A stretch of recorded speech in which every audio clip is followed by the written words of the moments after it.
Welcome to Ryan Reads, the new reading series in which I read a book to you. Today, this also might be called Ryan Reads over R&B, but that depends if I can find some instrumental R&B tracks. But I didn't look first. I'm going to record first. Anyway, welcome to Ryan Reads. There might be some R&B playing in the background at this point. Cool. Today we're going to be reading Star of Twilight. Includes a free bedroom poster. Robert Pattinson, True Love Never Dies. Orion, by Josie Rusher. I just read everything that's on the cover. There's a beautiful cover, with a nice sultry gaze. Two gazes. Two Robert Pattinsons. RP. He's the man. Alright, open to page 1, you'll find some roses. Go to the next page. Robert Pattinson, True Love Never Dies. That's the title. Again, there's a hidden image of him, kind of hidden there. Then you turn the page, and one more time we got the title, which is Robert Pattinson, True Love Never Dies. And there he is, a little bit more scruffier than any of the images we've seen of him so far. He's got some gelled up hair, some like a black and white forest behind him. By Josie Rusher. Got that little nice wolf down there. Okay, here we are, page 4 and page 5. Introduction. True Love Never Dies. Unless you've been hiding under a rock for the last year, there's no way that you will already be familiar with Robert Pattinson, star of the wildly successful movie Twilight. He's been named the next Jude Law and tops lists of sexiest men on both sides of the Atlantic. This British-trained actor is heading for global success, and it's no wonder why. With his smoldering good looks, eyes to lose yourself in, and his trademark messed up hair. Okay, so it's not gelled. Well, maybe it is. He's the bad boy you'd run away with, and the down-to-earth, genuine guy you'd even consider letting your parents meet. I think we'll soon learn later that he's not really fond of that or something, because I've read ahead a little bit.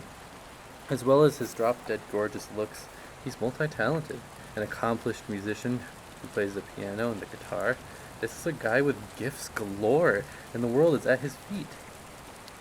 Not only could he send you to heaven with his dazzling smile and endless charms, he could serenade you with a love song.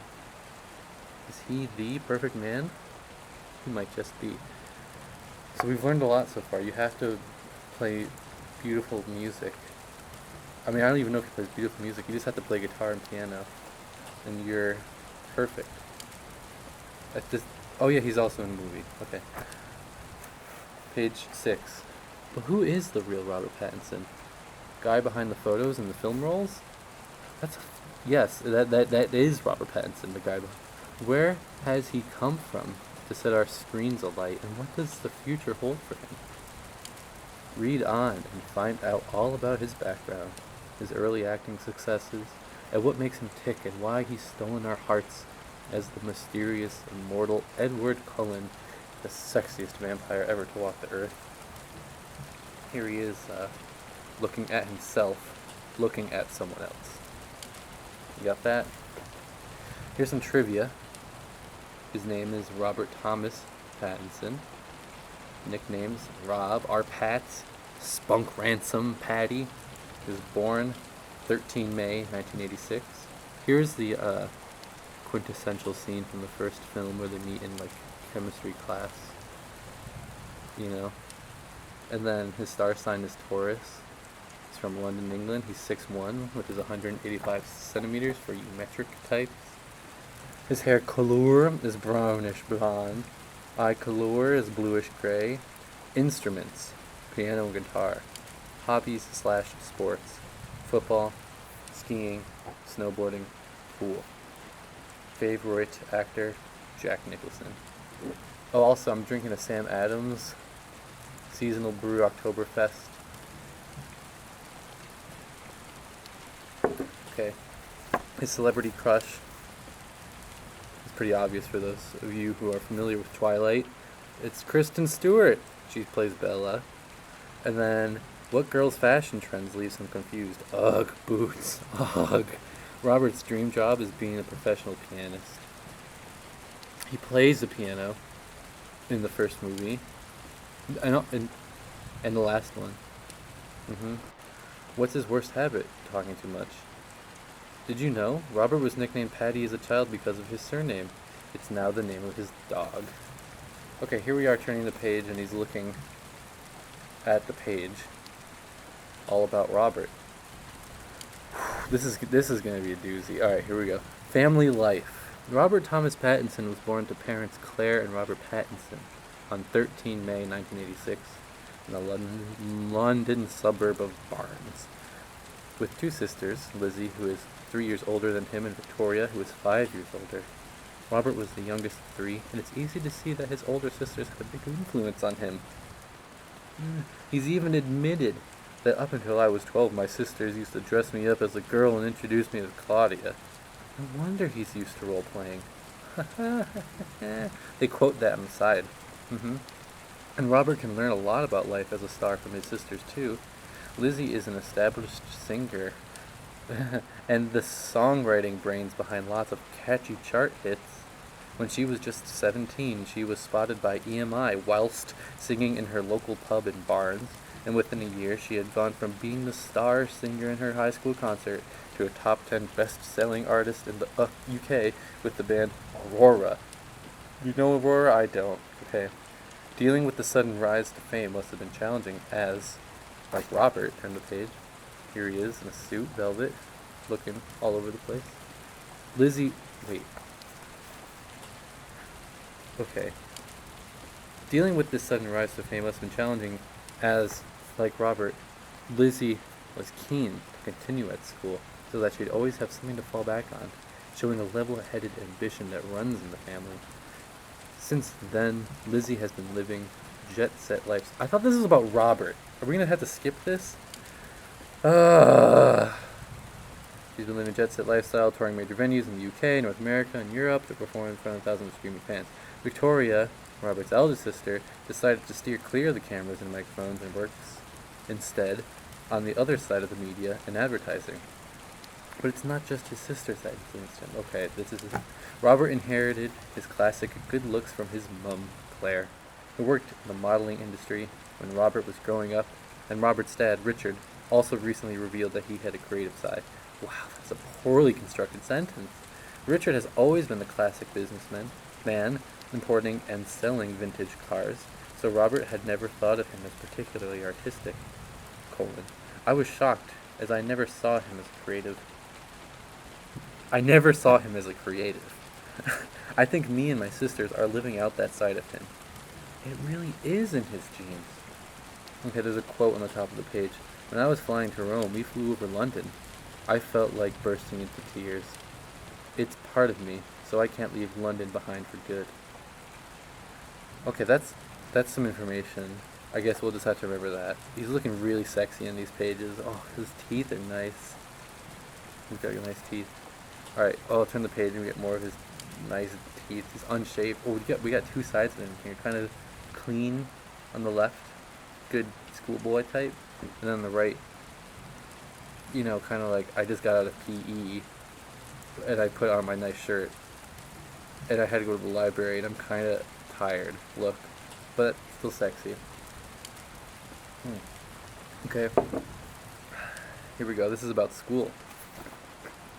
We got a lot of words coming up. Okay, school days. Robert Pattinson grew up in the affluent, leafy area of Barnes, just downriver from the buzzing capital of London. Maybe we did know. Okay, Barnes is part. Okay, maybe I'm just dumb. Okay, Barnes is part of England. But wait. Okay, as one of the entertainment centers of the world, what better place for any aspiring movie star to grow up? Robert's first school, Tower House School, an all-boys school in Barnes, nurtured this creativity and encouraged all its pupils to pursue their creative ambitions from a young age.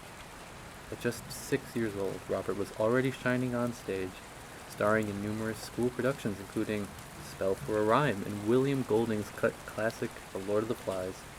He clearly, sucks to your ass Mar, had star caliber from the outset, but unlike model student Cedric Diggory, who Robert would go on to play in the Harry Potter movies, Robert was far more interested in acting and drama than being top of the class. Remember when Cedric Diggory dies? In the book, I remember J.K. Rowling describing him as being spread out, like laying spread eagle, or lying like an eagle, or something like that, when he was killed. I remember that very specifically about that eagle. Okay. Yep. In a 1998 school newsletter, he was described as the, quote, runaway winner of last term's Form 3 Untidy Desk Award, end quote. Wow. He's dirty. But gorgeous Robert was making an impression on his friends and teachers in other ways, too. In an interview with the Evening Standard, the school secretary revealed that Robert, quote, was an absolutely lovely boy. Everyone adored him. We have lots of lovely boys here, but he was something special. He was very pretty, beautiful, blonde. End quote. According to Robert, a turning point came when he was 12 and moved to the Harrodian School, a mixed private school in southwest London. As a naturally creative person, it's no wonder that school is a bit of a mixed bag for Robert, and offered an outlet for his creativity. But with the new distraction of girls and the discovery of hair gel, okay, hair gel is true, he also found it difficult to find a focus. Robert confesses that, quote, school reports were always pretty bad. I never did my homework. I always turned up for lessons as I liked my teachers, but my report said I didn't try very hard. Hence the above image. You know, he doesn't look like he's trying very hard. Yeah, is he actually really listening to you? No, he's thinking about some stupid thing right now. He's looking at you and he's thinking, I just want to go to my room and play some video games and think about girls. Do my hair with hair gel. I want the finest hair gel. This is the first glimpse of that formidable mix that makes Robert so appealing. The mischievous bad boy, coupled with the charm and a heart of gold. Has he done anything good yet in this story? Has he done anything? He's not done his homework. He's looked at girls. Okay. Heart of gold. I need more proof. By the time he was 12, Robert's rebellious streak had got him in trouble. There's no heart of gold! And he was expelled from school. But this was just the wake-up call that Robert needed. And with a fair amount of persuasion from his pop, Robert decided to join the local acting school, Barnes Theater Group. The fact that the theater group also attracted lots of pretty girls must have made it seem even more appealing. At this stage, the young Robert, confusing, thought the drama school thing was just a great way to have fun and meet girls. Rather than acting straight off, Robert began by helping out backstage. Even now that he is heralded as one of the hottest acting talents on the planet, he still says, quote, I haven't really decided to be an actor yet, end quote. I'm going to stop this quote thing. In true Robert style, he says he just kind of fell into the profession. It's difficult to imagine that a guy with so much talent would be shy, but Robert confesses to being less confident when he was growing up, and he never really considered pushing himself out into center stage in any serious way. Luckily for us, one day Robert just thought he'd try out for a chorus part in the production of Guys and Dolls. It was a small bit part as a Cuban dancer, but when he got the part, his star potential was obvious in the next production. And in the next production, Robert took the lead role. Robert says, it is unbelievable how this stroke of luck has completely changed my entire life. I owe everything to that little club. Given that so many celebrities forget their roots and the people that helped them get where they are, it's refreshing to see that Robert, despite his hectic international schedule, still takes time to remember how he got to where he is. This is just typical of Robert's down-to-earth personality. I feel like I'm reading a thesis. You know, they're like really trying to prove that Robert's really nice. And I think they chose a good title, which is True Love Never Dies. You know, he's got this devotion. He's got this heart of gold. You know, he's got this hair gel. You know, he's got this love of girls. And I mean, he drops out of school and he joins this theater troupe. And, you know, he tries things. You know, he likes to dabble in acting and backstage work and the chorus. You know, I think, yeah, he's good. He's really just a nice guy, probably. Yeah, okay, cool. 12 was a turning point. This is the quote at the top of page 16. As I moved to a mixed school and then became cool and discovered hair gel. Cool. Alright, next page. By the time he had stepped into the front ranks at Barnes Theater Group, Robert had already been scouted for his stunning looks. That hair, those eyes, and had been modeling since he was 12. I want to see those pictures. So it was only a matter of time before the combination of his acting skills and his looks caught the attention of the showbiz world. He was officially spotted in a production of Tess of the D'Urbervilles, and after that he started looking for professional roles. Robert soon started creeping his way up the ones-to-watch lists of some of London's biggest TV and theatre casting directors, and before long he was appearing in the television film Ring of the Nibelungs and the DVD version of Myra Nair's Vanity Fair. It was the earnings from Ring of the Nibelungs that paid for the final 2 years' worth of fees at the Herodian School. Robert's dad suggested that Robert leave school at 16, but still unsure what he wanted to do with his life. I mean, you're 16, you know. Robert said he'd pay for his own fees. The agreement was that if Robert got good enough grades, his dad would repay the fees. So did he get the grades? Nope. So if Robert got good enough grades, his dad would repay the fees, but he didn't. See, I don't know if it was a heart of gold thing. You know, I might have to write a rebuttal. It was at this point that Robert's wild boy image got another moment to show itself. Despite being slated to star in the stage production of The Woman Before in May 2005, he was fired shortly before the opening night. But by this point, legendary director Mike Newell had already heard the buzz around Robert, and was intent on getting him involved in the Harry Potter movies. On the page, sip your beer. Nice. Okay, so we're at the Harry Potter section of the story. This is page 18. And I want you to do something. So we're on page 18. Take the next page in your hand, and then take the next page in your hand. Okay, now you have 2 pages in your hand. Look, and now put them in the center of the book. Hold them in the center. And then you see 2 pictures of Robert, one on the left, one on the right, and he's just got these mouthy gazes that make him look so stupid and beautiful that, I don't know, do you want to kiss him? Or do you want to, like, help him find something? Okay, page 19, Harry Potter. It's a very funny caption next to his head because he's not Harry Potter, as we all know, but he was in it. So that's what they're trying to say. Quote, I've changed so much. I'm not nearly as cocky as I was. Okay, so this is where Robert learns a little bit more about being human and stuff. Before getting his big break with his role as Cedric Diggory in Harry Potter and the Goblet of Fire, Robert had already enjoyed a small taste of the celebrity his career would bring him. Nothing could prepare him, however, for the mega success of the films, nor the Potter mania which accompanied them. Robert explained the big change to his life as happening literally overnight.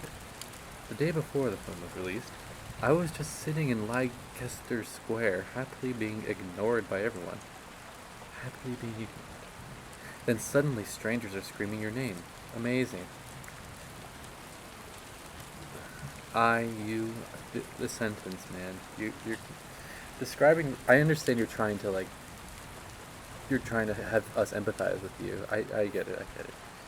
Describing the film as a huge step and a massive event in my life, it's not surprising that being catapulted into the limelight and onto the red carpet would affect him. Looking back on the initial craziness, Robert admits that it took him a while to adjust. I've changed so much. I'm not nearly as cocky as I was yet. I was a real prat for the first month. I didn't talk to anyone. It shows what an honest, nice guy Robert is, that he can admit to getting a little full of himself. And the fact that he made sure that the cockiness didn't last says a lot about the strength of his character. That is true. You know, the fact that he made sure that the cockiness didn't last. The fact that he made sure that the cockiness didn't last. It's like, I got this cockiness, and I'm going to make sure it doesn't last. I got this cockiness. I just have this newfound cockiness from stardom. All of a sudden, I'm being happily well, no. I was happily ignored, and then I just get this cockiness. This, you know. So dealing with such massive success so suddenly would be a shock for anyone. He's got great character, yeah, okay, remember. But the experience of working on a mega blockbuster film series where books with cult popularity were to be were to be transformed into big budget Hollywood films with equally big cult popularity, see, there we go, was to stand him in good stead for his future role as Edward Cullen in Twilight. Robert hadn't read the books within the Harry Potter series before getting the part, but as soon as he found out, he immersed himself in its universe, reading Harry Potter and the Goblet of Fire loads and loads of times as the shoots took place. But he didn't just stop at reading the books. He also raided the huge number of Harry Potter websites and fan forums on the internet, picking up tips from the fans and getting to grips with how the fans saw his character. It's this dedication. It's this Googling. It's this forum searching. It's this Reddit, you know, it's this it's this dedication and passion for his work which leads Robert his magical on-screen charm and the ability to convincingly flesh out the character he portrays. Here's a quote at the top of the page about Daniel Radcliffe, who he's standing with in this picture, Harry Potter. I think Daniel's just so far superior to me in terms of desirability, so he didn't really have much of a competition with me. I was Katie, I would definitely go out with him because he's rich and famous and I'm not really. Oh, wow. So from this sentence we've learned that he is just like really digging Daniel Radcliffe. And he was Katie. Katie? How is Katie? Who is Katie? I was Katie. Am I okay, I must be missing something. But if he was Katie, he would be going out with Daniel Radcliffe. Oh man, it's really lonely. I'm talking to a microphone. Okay, that's really funny. Okay. Here's another picture of him with some people. He's really tall. This is this redheaded kid who looks really kind of stoned, and some other people. They're all wearing cool clothes. Like really cool, like really nice clothes. Robert is making this really good face. So, I was Katie. Joining the crew. But how was Robert to take the challenge of joining the cast and crew of Harry Potter, and what did he make with the role itself? If you're a fan of the books, you'll know that Cedric Diggory is a role that Robert was born for. A fair-playing, sporty, and possibly good-looking prefect who wins Harry's respect by his displays of sportsmanship. Although pitched against each other in Quidditch and in the Tri-Wizard tournament, Cedric and Harry form a bond which grows ever closer. Initially fighting against each other, they soon turn to fight alongside each other as they unite against the evil Lord Voldemort. Oh, I got a text. Right up until the tragic turn where Cedric is murdered by he who must not be named, who was just previously named, and it's Voldemort. Okay. Oh, Cho Chang is Katie. Katie Lung. I get on really well with Katie. She's a really cool girl. That could be you. You could be the cool girl that he gets along with. Robert's chiseled cheekbones and cut glass accent. Oh, beautiful. Cut glass accent made him perfect for the role and our hearts.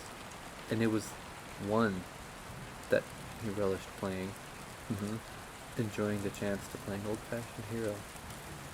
Talking about the... What? Old-fashioned hero? Cedric Diggory, an old-fashioned hero? What's an old... Okay. Talking about the part, Robert describes Cedric as a pretty cool character. He's not really a complete cliche of a good kid in school.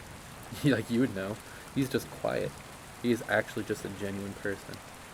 Playing a genuine good guy might have been straightforward, but it was having to fill the script's demands for an absurdly handsome 17-year-old that freaked Robert out. With some modeling experience already under his belt, he rose to the challenge admirably. But for modest Robert, the task of trying to get good angles that look good looking was much scarier than meeting Voldemort. Gosh, and going into such a big production must have been daunting in itself. Although he worked with a small special effects crew in Ring of the Nibelungs, working with some 2,000 people on the set of Harry Potter, it was a very different experience. Trying to stay composed like he is in the right here. So composed. Whilst rushing around the maze scene during the third task of the Triwizard Tournament was a challenge that Robert described as, oh my gosh, as enforced method acting. Oh, it's Lauren. This is you texting me.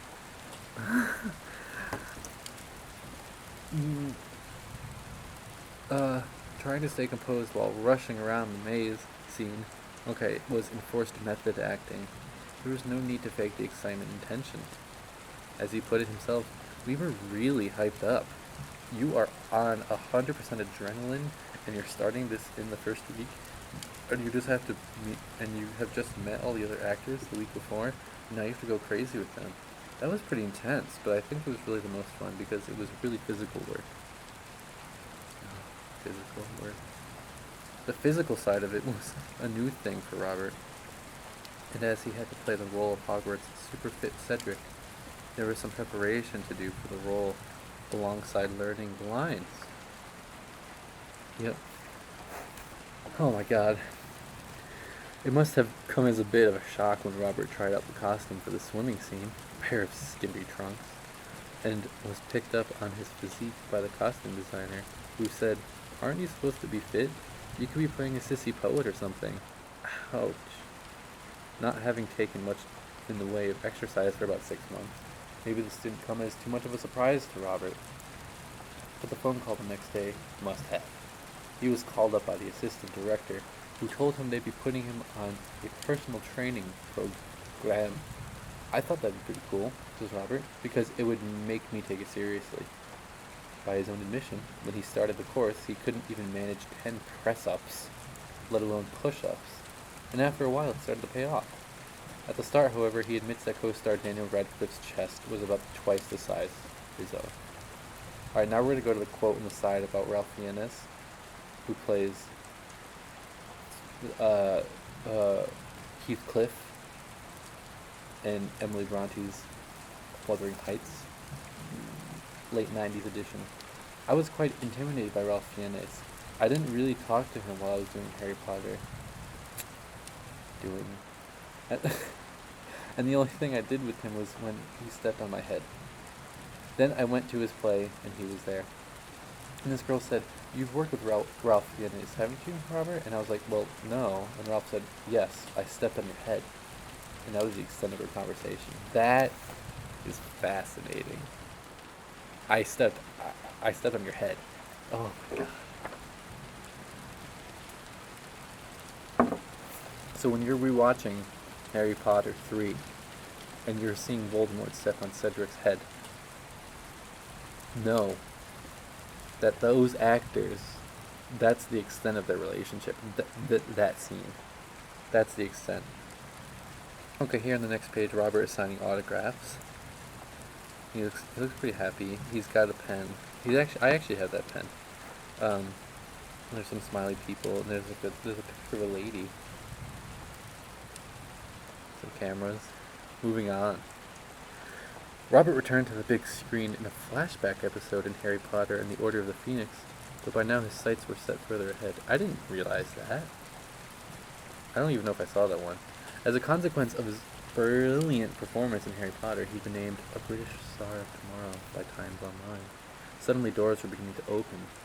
Still, the exhaustion involved in working on such a well-oiled movie juggernaut as Harry Potter must have taken its toll. So he's got cut glass accent, and he works on well-oiled movie juggernauts. And he's got that heart of gold, maybe. Anyway, he took some time off to hang out in L.A. before returning to London. He's described his choice to take it easy for a short while as having squandered away the momentum of his Harry Potter appearances, but it certainly did him no harm. Returning to London to live with his best friend in a tiny apartment with just one chair, a TV, and homemade furniture must have been a weird jolt back to the land of the living. But he remembers this period fondly, even nostalgically. It was so cool. You had to walk through a restaurant kitchen to get up to the roof, but you could, walk along all the roofs. I didn't do anything for a year. I just sat on the roof and played music. It was the best time I ever had. I need to get a job. But I can see how that's a nice thing to do after acting. That's cool. Yeah. The fact that Robert kept his feet firmly on the ground and didn't get swept up in a tied-up Hollywood excess or start taking himself too seriously just goes to show what a real, genuine person he is. He may well be the best-looking guy on the planet, but he's not just a pretty face. He's a grounded guy with real depth of character. You can almost see the depth of his character in this image on the left. You can see it in the scruff. You can see it. Devoting himself to his music wasn't a new thing for Robert, as he'd been playing music well before he set his sights on acting. Nonetheless, wheels were now in motion. He'd been given his big break, the hard work had paid off, and it was time to take the limelight properly, step into the acting role of a lifetime. It was time to take the limelight properly. Alright, turn the page. Here we go. This is the Robert we know and love. This is the cream of the crop. This is the creme de la creme. I don't know any other cream metaphors. This is the whipped cream on top. Actually, okay, yeah, there we go. Twilight. True Love Never Dies. This is the title of the book. This is the chapter, also titled True Love Never Dies. Here he is with Hermione Granger, Bella, Kristen Stewart, Hermione, and he's got this look again right now. He's looking into you. They actually both look like they're not even looking at you, even though they are staring right at you, which is so freaky. All right, we got a while to go here, but we can do it. I'm flipping through. There's a lot here. But we can do it. Okay. We might have to do this in chunks.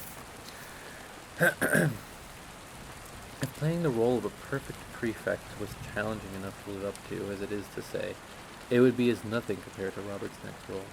He would have to be nothing less than the perfect man, the hero at the heart of Stephenie Meyer's epic Twilight saga. It's hard to overstate just how much expectation Robert was about to take on his shoulders by taking on the role of Edward Cullen, the brooding, complex, and eternally beautiful young man at the heart of a hit book series. This time Robert wouldn't just be stepping into a supporting role alongside the film's lead, no, he'd actually be the lead actor himself. This is a role, right, that he took up after saying that in an interview that he thought that this book shouldn't be published. You gotta see this. You gotta see this interview. But just know that, okay? He was like, Stephanie Meyer, man, you shouldn't be publishing this book. He said that. But he did it. He did it. He's the perfect man. He's that brooding, complex, eternally beautiful, cut glass accent, juggernaut, well-oiled juggernaut movie star. Twilight started out as a dream in the mind of Stephanie Meyer, the American author who's been billed as the next J.K. Rowling. She dreamt of a normal human girl and a beautiful vampire who was in love with her, but who thirsted after her blood. And it's from this tiny inkling that the mighty oak, the Twilight saga, developed. Her series of 4 books has sold over 25 million copies worldwide, an astonishing number. Let's keep track of astonishing numbers, okay? He was with 2,000 people. He was working with 2,000 people in the Harry Potter movies. 2,000. This book sold 25 million copies more, an astonishing number. Okay, her series has earned her millions of devoted fans, and well over 100 fan sites on the web.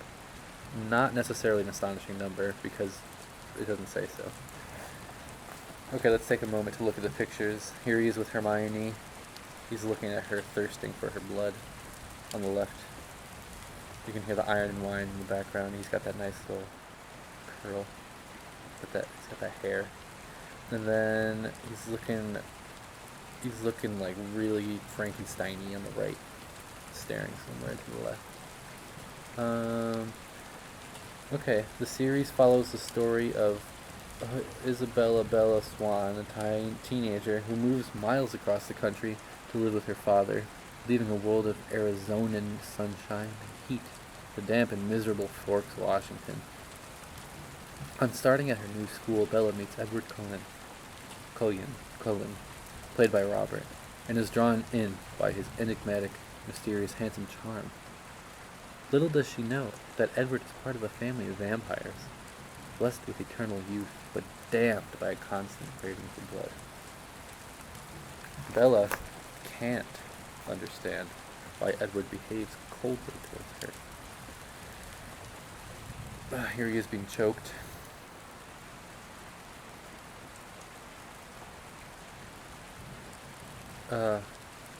She's unaware that he is so attracted to Bella's scent that he has to use all his willpower just to stop himself from taking her and drinking her blood. Yet the magnetism between them is so incredibly powerful that Bella and Edward are drawn together, and it soon becomes clear that they are destined to be with one another. Many have compared the saga to the story of Shakespeare's Romeo and Juliet, and there's definitely more than a passing resemblance to that great tale of 2 star-crossed lovers. As Robert describes it, it's a very deep love story. What the genius of Meyer's imagination was to combine a heart-melting story of true love with the passion and thrills of a gothic horror novel. It's no surprise that the hugely popular book series should have caught the attention of Hollywood's gaze, and it was almost inevitable that a blockbuster film should follow in its wake. In Twilight, the movie, released in the US on 21 November 2008, and in the UK on the 19th of December, the director, Catherine Hardwicke, has turned the author's dream and the fantasy of the book into the flesh and blood of a film, with an array of talented, hot young actors. And who better than Robert to be at the very heart of them? We know he's hot. We've seen him. We know him now, Of course, thank God he's in this. So here's a quote on the top. This is Stephanie Meyer on Robert's performance. It's really too bad in some ways because Twilight is going to be limited by the fact that this is a vampire romance. It's basically aimed at teens. If not for that, his performance, in my opinion, is Oscar-worthy. You should listen to these interviews where he's like, all I had to do was look stoned and constipated. Oh, I just gave myself a paper cut. Oh my god, he's going to come from my blood. And if you turn to the next page, you'll just want him to come to kiss you. Every woman has their own Edward. Says Rochelle Lefebvre. I don't know who that is. But we know now that every woman has their own Edward. Oh wait, this looks a lot like the first picture, well, not the very first page. Oh, if you go flip to page 3, and then flip to this page, you can make like a little animation. Check it out. Check it out. All right, we're doing good. We're doing good. We got like 20 pages left or something, but that's a lot. Okay, I might have to make another track soon. Cool. Turn the page, 36. Here he is with Hermione and another woman. Probably Stephanie Meyer, that's my guess. And then on the right, we got that characteristic like, what? Look, that's really cool. Cool. Fulfilling the fans' fantasy. But there's no way Robert was going to just walk into the part. He was still virtually unknown as an actor outside of the Harry Potter films, and for a film this big, there was always going to be huge competition for the leading role. In fact, Stephanie Meyer's first choice for the role was an actor named Henry Cavill. Do you know him? I don't. But by the time it came around to the film being produced, Cavill was 25, and it would have been difficult for him to play the role of a youthful 17-year-old. Especially with the possibility of 3 movie sequels in mind. Still, some 5,000 other hopefuls, that's not an astonishing number, were to put themselves forward for the role of Edward, so the coast was by no means clear. Wait, that is an astonishing number.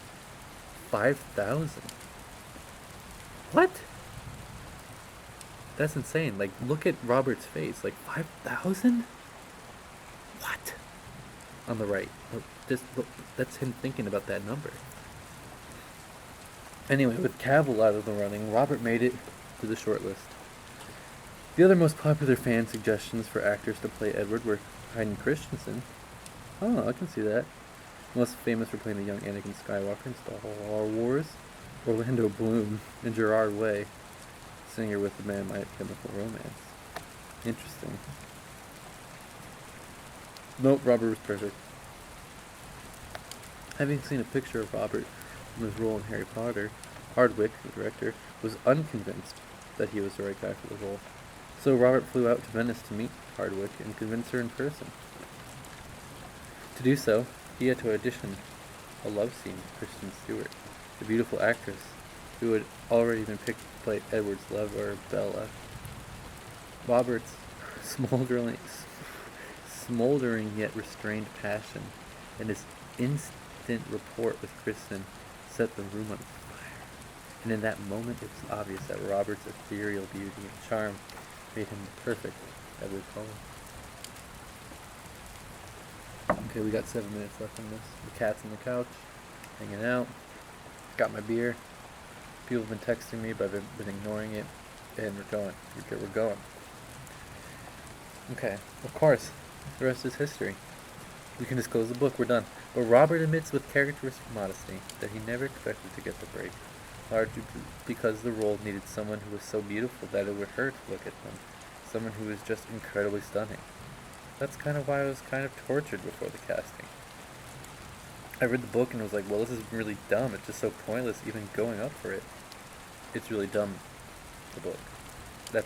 He's tricky.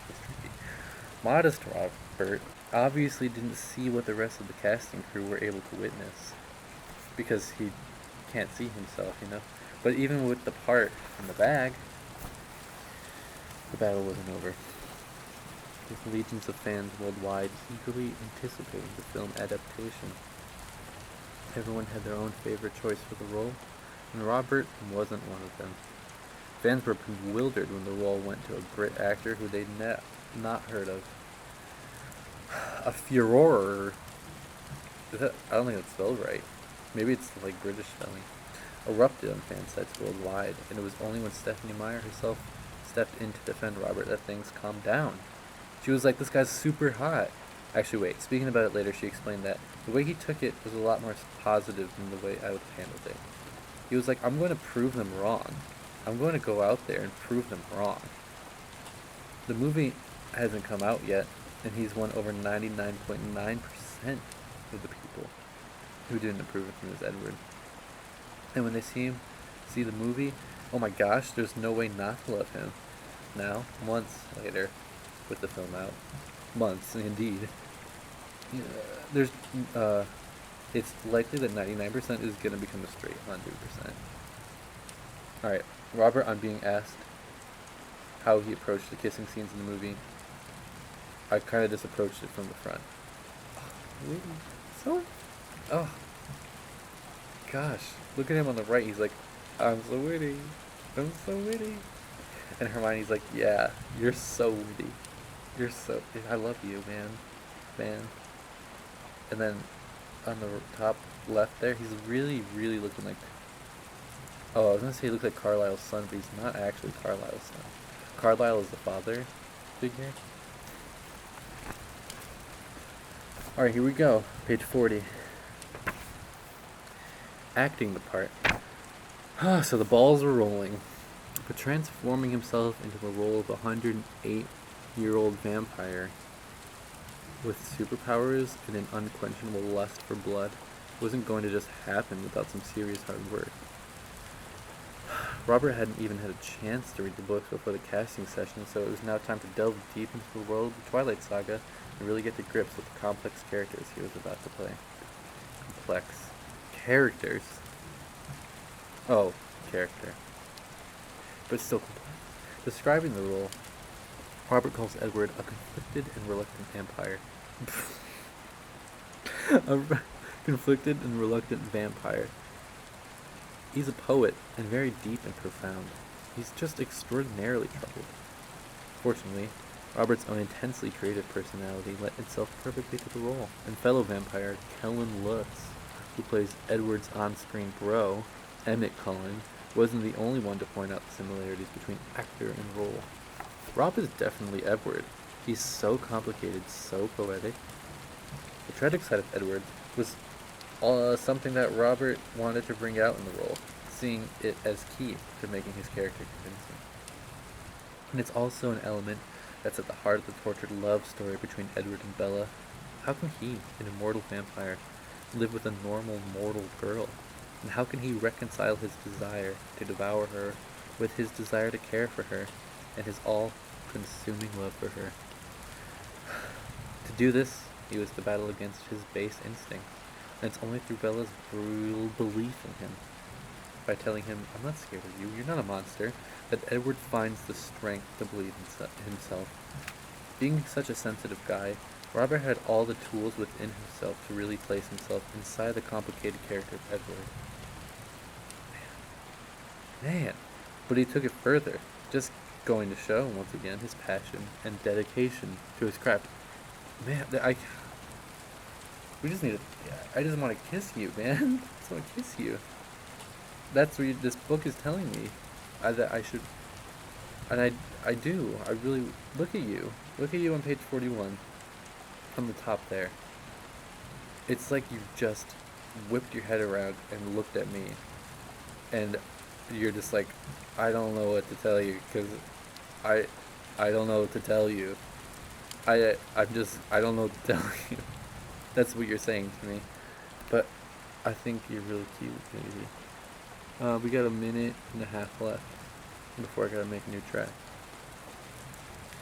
In order to prepare for the role, he began writing journal entries as Edward, and also took the brave and difficult step to distance himself from his friends and family so they could feel his isolation and understand what it must be like to actually be Edward, to be separated from the world around him in the way that only an immortal vampire could be.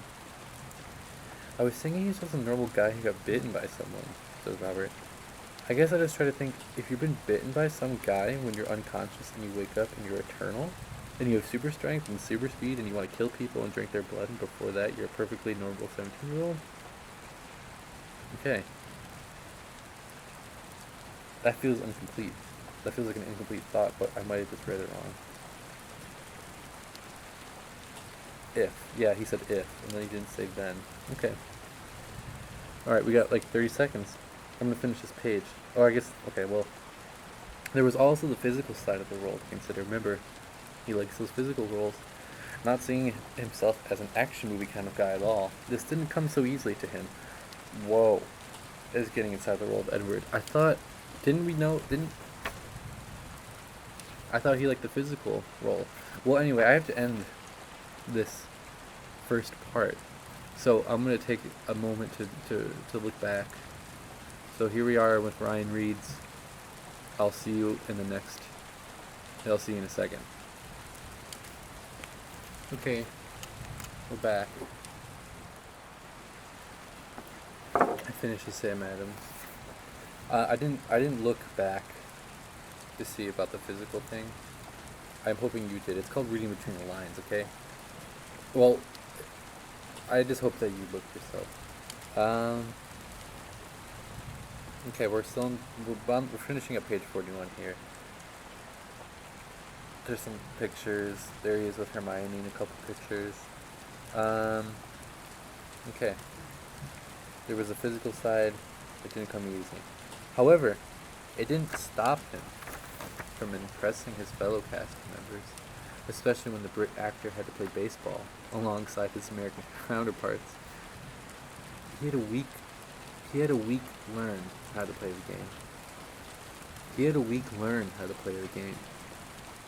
Was a baseball player. He had a week. Was a baseball player. He had a week learn how to play the game, says Peter Facinelli, who played Carlisle Cullen. Remember Carlisle? But he finally got it and looked great at it. It took him a week to learn how to play baseball?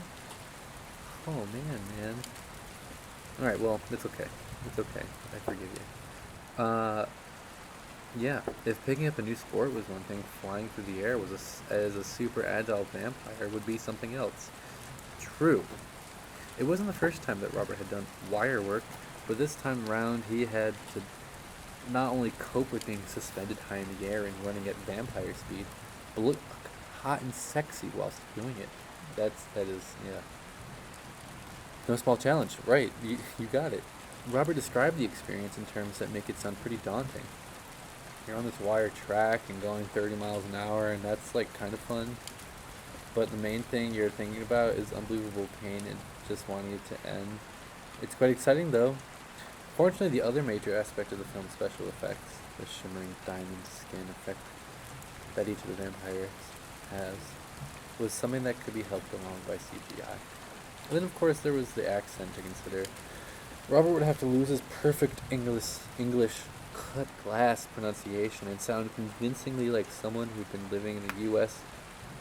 all is his natural life. Robert would have to lose his perfect English pronunciation and sound convincingly like someone who'd been living in the U.S. all is his natural and unnatural life. I love these errors. I keep forgetting I'm speaking an American accent sometimes. The dangerous thing is that you end up forgetting what your real accent is after a while. It's really strange. I've never done a job in an American accent before. Robert says his only real training for I can't get over this. That error. Let's go back to it. Robert would have to lose his perfect English pronunciation and sound convincingly like someone who'd been living in the U.S. all is his natural life. Okay, get over it. Keep going. Let's keep going. Let's stay focused. Robert says his only real training for developing an American accent came thanks to growing up watching American movies. Embarrassingly, during filming, he occasionally started sounding just like an array of famous actors. Perhaps recalling some of those American movies he's seen? Yeah, perhaps. At the beginning, when I was doing the first couple of scenes, I kept slipping into different actors. During a really dramatic scene, you start doing Al Pacino. Here he is flipping, pronouns again. Making us, you're trying really hard to make me feel like you. I appreciate it. But I'm not you, I don't know if I have the heart of gold. I don't know if I have the perfect, gelled up, internally beautiful, good looks. I don't know if I can do these wire works. Here's a picture of you with the hand on you. Two hands on you. You look completely daunted. And there's this other guy, there's a couple of people near you who look really funny. And you don't know, it doesn't look like you know what to do. But you look, I guess, yeah, you look pretty good. You look good there. You got the nice hair. And then there's that picture of you on the left with Hermione. And you're looking nice. Roberts described another Hollywood great, Jack Nicholson, as one of his early teen idols, someone he aspired to be like, and whose accent he copied. You can learn from the trivia section that that's his favorite actor. But who knows, it's probably a matter of time before other young aspiring actors are copying Robert's accent and style. Who knows?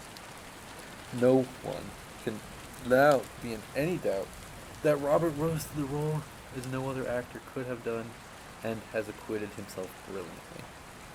Fans of the books now accept Robert as the perfect incarnation of Edward and have been going crazy for him since the film was first shown. At the film's premiere in Los Angeles, there was 25 bodyguards on standby to protect him from the huge crowds of hysterical fans. Is that an astonishing number? Everyone just screams and screams and screams. I've accepted it as real now, but it just feels surreal.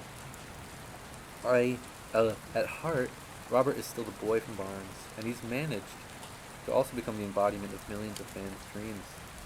Edward Cullen, perhaps the greatest romantic hero ever to be conjured up by a writer's imagination. Kristen on Robert. I think he's really handsome. Robert on Kristen. Kristen's the best actress of our generation. What do you think? What do you think, dear reader? Bella and Edward. Bella Swan, the beautiful 17-year-old who is at the center of the story, and from whose perspective the books in the Twilight saga are written, started out in Stephenie Meyer's imagination as just an actress girl, someone any young woman could relate to. As time went on and the character developed in Meyer's mind, she decided upon the name Isabella. In her words, after spending so much time with the character, I loved her like a daughter. Inspired by that love, I gave her the name I was saving for my daughter, Isabella. Fortunately for Meyer and director Catherine Hardwicke, they found the perfect casting in Kristen Stewart, a relatively experienced actress who came fresh from starring in Sean Penn's critically acclaimed film Into the Wild. Stewart seemed able to capture the wise, beyond her years quality of Bella, as well as her unfussy, down-to-earth nature. Unfussy. And it's obvious for all to see that the on-screen chemistry between Robert and Kristen was there right from the start. After visiting the set, Meyer said the chemistry was so strong and so powerful that it may cause hyperventilation. So it's no surprise that fans who watch the film have been left breathless. So here's a couple of photos. Breathless, on the left, I don't know, but on the right, well actually they're both really weird pictures. They're on the right with their completely, absent expressions. But is that true love? I must be missing it. On the left, Robert's got his attention somewhere else as usual. Alright, here we are on the next page. Okay, I guess we're not going to learn more about their romance, but we might. Okay, we got some good bits coming up. Here you are, page 46. Someone cracked a joke and he's saying, hey, music and romance. Music is my backup plan if acting fails. Cool. Anyone who knows Robert knows one key fact about him, and we know him at this point. He's an all-around creative type who isn't just gifted at acting, he's also a hugely talented singer-songwriter. He's able to play the piano like a virtuoso and sings along to his own compositions on the guitar. He recently revealed that when he was 14 he fronted a rap trio that was pretty hardcore for 3 private school kids from suburban London. Although from what he says, perhaps it wasn't as hardcore as all that, he added. And my mom's cramping our style, popping her head in to ask, you boys want a sandwich? In fact, Robert didn't know how to make a sandwich, and has rediscovered his love for rap and explained, I've really gotten into hip-hop again recently. I'm reliving my childhood. I've been listening to a lot of Wu-Tang Clan. I always wanted to be a rapper when I was younger. That's always what I wanted to be before I started acting. I want a video of Robert rapping to Wu Tang. That would be incredible. He also admits that he might not be the most obvious candidate for living up to the image of a gun-toting gangster rap artist. Whoa. Okay. I didn't have the right physicality about it. I'm not very threatening. Wow! That's something. That's something to say right there. You don't have to be threatening or toting guns, you know what I'm saying? To rap. Music is kind of a big part of my life. I go through phases, especially when in London, where all I do is play music. Cool. We should listen to some of his songs on YouTube. He's got this voice. It's really raspy, kind of like raspy, and subdued. Not all that there. Yeah. I think it's. Is it good? We should listen. I should listen to it.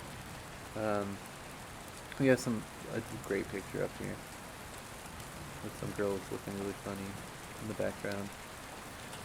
He's got a beanie on.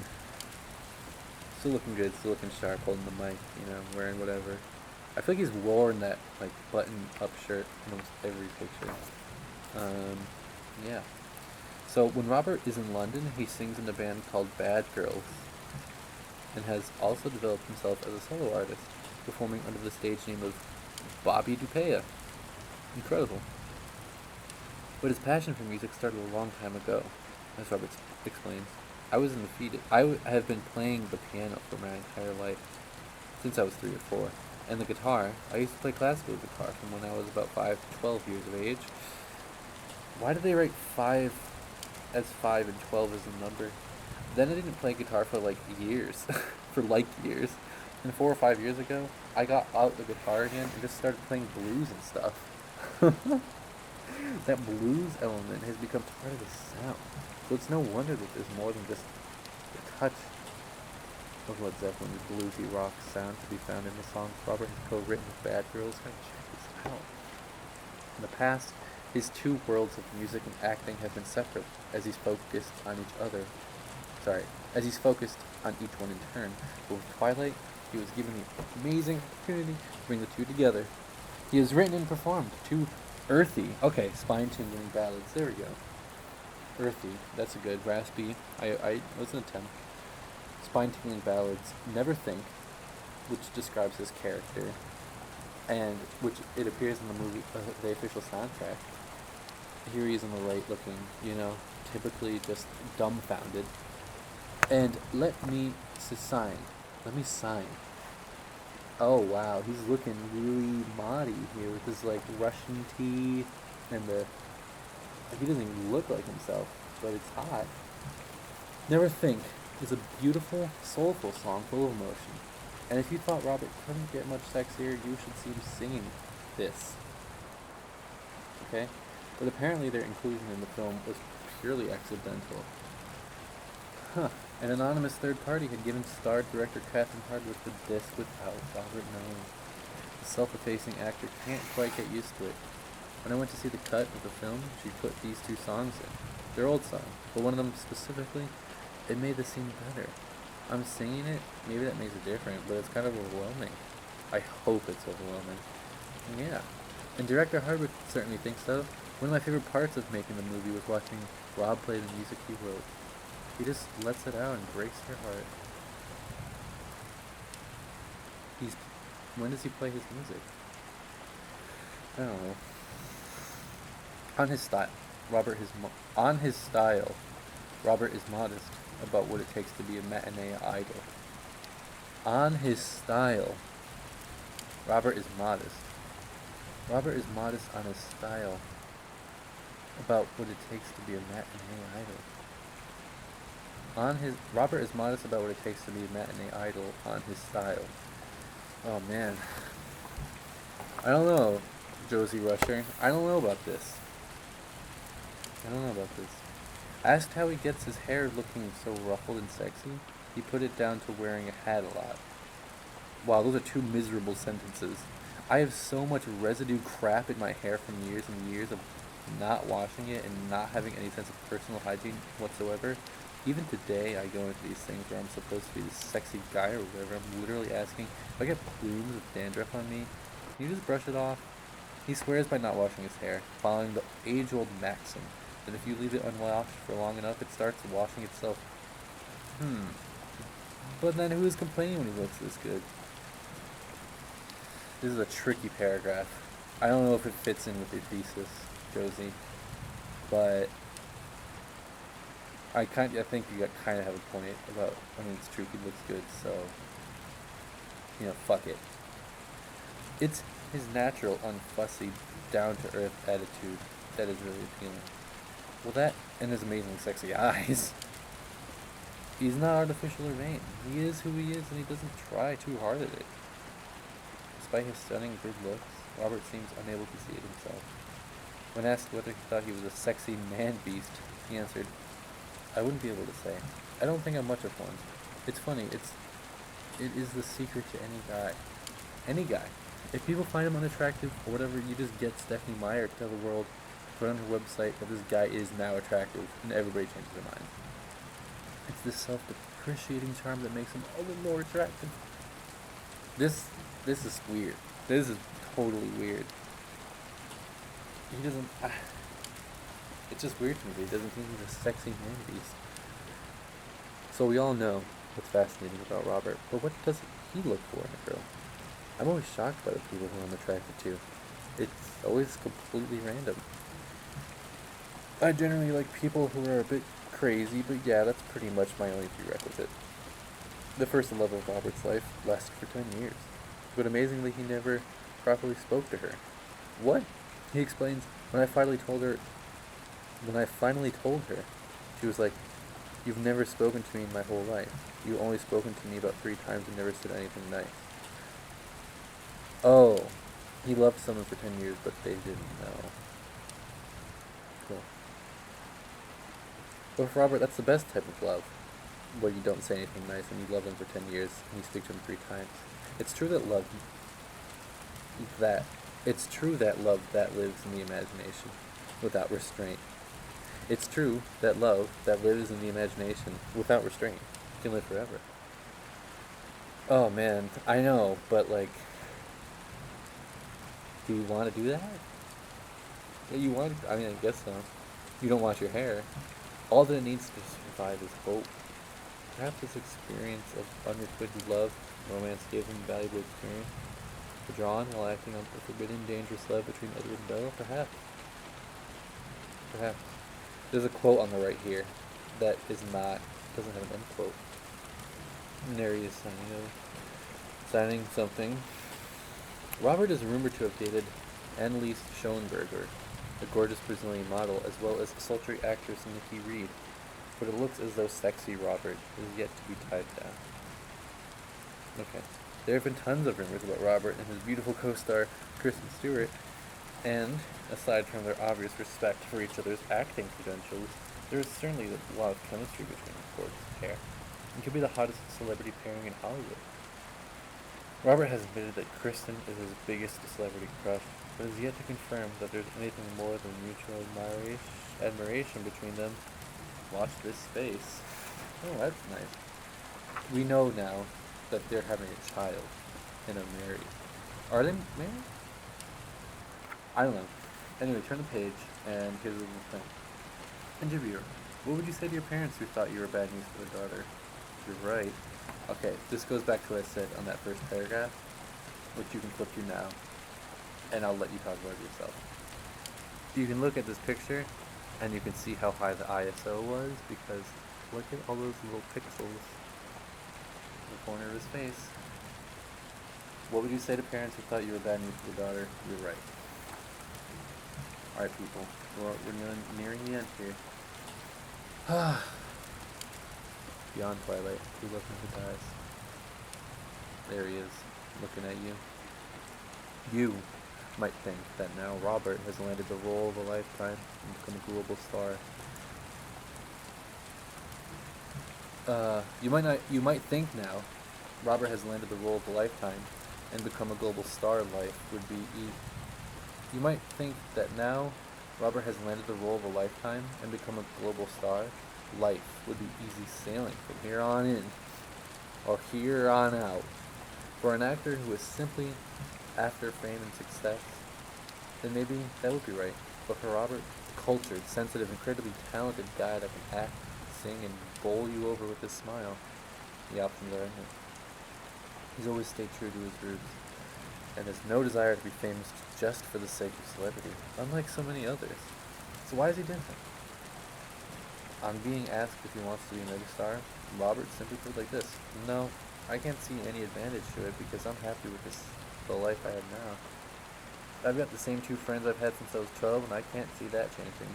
Well, I bet you wish you could just go back to London now in your one-chair apartment and go through the restaurant kitchen and play guitar on the roof, because, man, you are a mega celebrity now. There's, like, no changing that. Like, well, there is. It takes time. He hasn't bought into the whole Hollywood glitz and hasn't changed his style since becoming a star. Poor guy. I mean, it's not true now. Just as well as in typically down-to-earth style, he hates shopping for clothes. He hasn't got a car or a girlfriend, and he lives with a friend in a rented flat in Soho, London. This is all different now. This is no longer true. He keeps it real by making sure his feet stay firmly planted on the ground. He's openly spoken about how, in the past, he became disillusioned with the whole experience of acting and very nearly gave the whole thing up. We got a curse word coming up. Okay, he explained that this was mainly because most movies being made now are designed in such a way that it's all about making a lot of money. I'm not interested in simply adding more beep to the pile. I'd rather just not be a part of it in that case. Thank God he had a change of heart and realized that he could be involved with film work that wasn't just about the money and which had real artistic value to it. Still, he won't put all his... Wait a second. Thank God. Lowercase g. He had a change of heart and realized that he could be involved with film work that wasn't just about the money and which had real artistic value to it. Yeah. Sure, yeah, man. Still, he won't put all his eggs in one basket and has described music as his backup plan if the acting fails. Okay. Fortunately for us, it looks as though Robert will be lighting up our screens for a long time to come, and with a bit of luck, he'll continue to wow us with his beautiful songwriting too. There's 3 Roberts here, and he's just, he's just feeling it. He's just living it up. Thinking about music and life and acting, you turn the page. Sometimes I think, the hell with acting. And then I realize I could be working at a tree top. Acting is much cooler. Looks like he's being swallowed by a big, glowy shark. And I also don't understand why they do the single quotes and then the double quotes in the... You know. It's strange.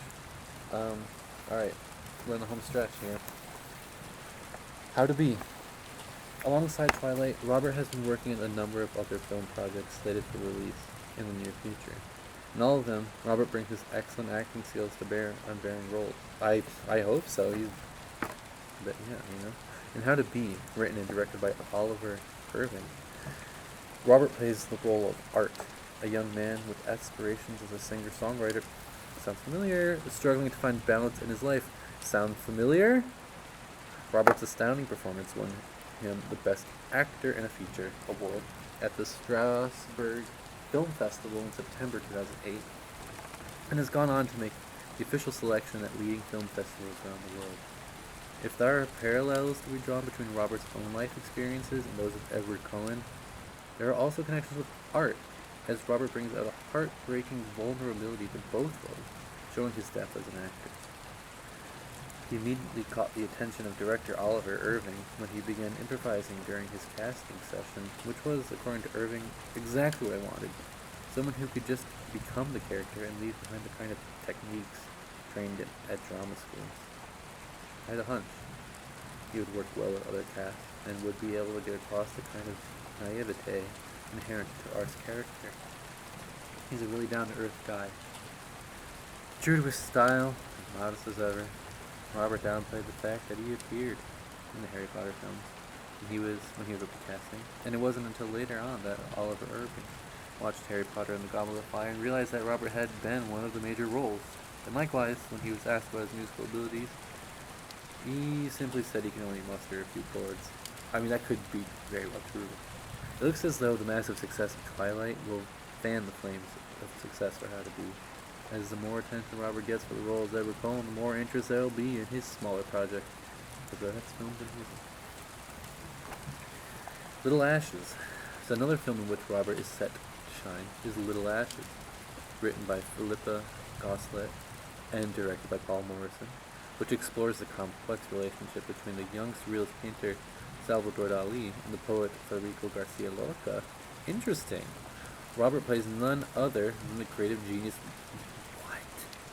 Plays Dali, showing him at the threshold of his career as a painter. I got to see this. Unsurprisingly, Robert brings his trademark blend of smoldering. That word has been used 3 times, I think. Sex appeal and sensitivity to convey the young Dali as a conflicted, shy, and confused young man with an excellent mustache. The film was actually shot before Twilight, although it's scheduled for release 30 years ago. Speaking about the film, Robert explained that working on it offered a fantastic training ground for his subsequent preparation work on Twilight. It was the first job I had where I had an opportunity to really obsess over something, and I brought that mentality to Twilight, doing that as well.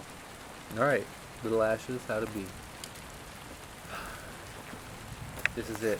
This is the last page. The saga continues. He's a powerful, sexy leading man and slips incredibly well into different periods and styles. Fans of Stephanie Meyer's Twilight saga will be nursing a vampiric hunger for the next installment. 2 hours? No? In the series. And thankfully for us, you've seen them all already. And he's confirmed that he's on to the next 2 films. But what's next? And what does the future hold beyond the Twilight? Oh, I don't know. Well, let's read on. It's clear that Robert's ambitious and broad-minded nature leaves lots of options open for him.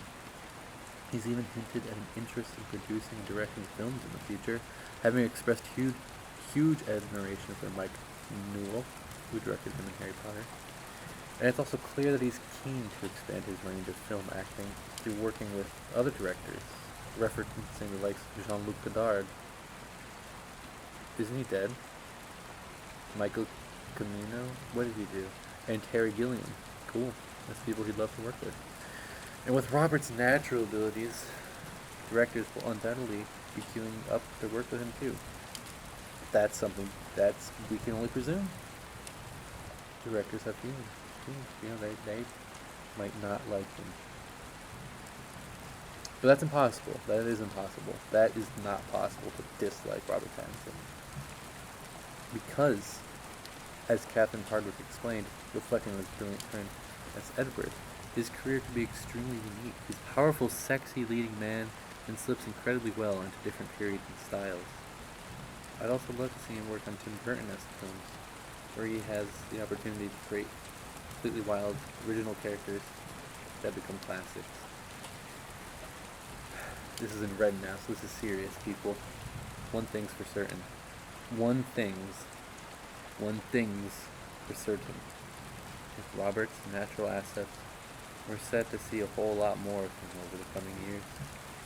Although he will shine in other roles in our hearts, our dreams, and our imaginations, Robert Pattinson will forever live on as the beautiful, enigmatic Edward Cullen. There he is. There he is. Looking really pale and pasty. Unkempt. here we are at the end. We got some picture credits. Some thankses. Yep.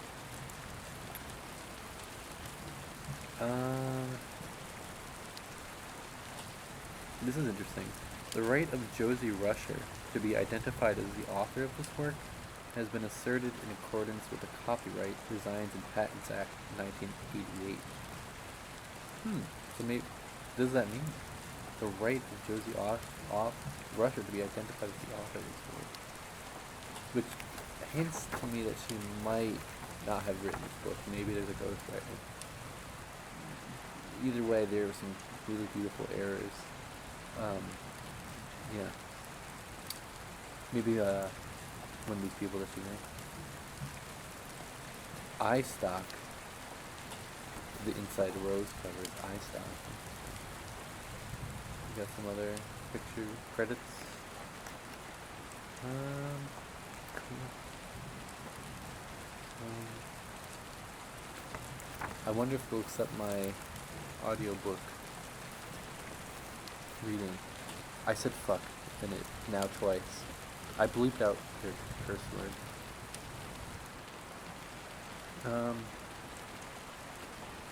What I don't like about this is that there's not actually a 3-bedroom poster. And I did get this book at Savers, so maybe someone took it out. Oh yep. Oh wait, no. There's some like fake rippage on the pages. Where was the poster supposed to be? I don't know. Well, I can still gaze into his eyes. Well, there you have it. That concludes Ryan Reads. I want to thank you for listening. Go do something else with your life now.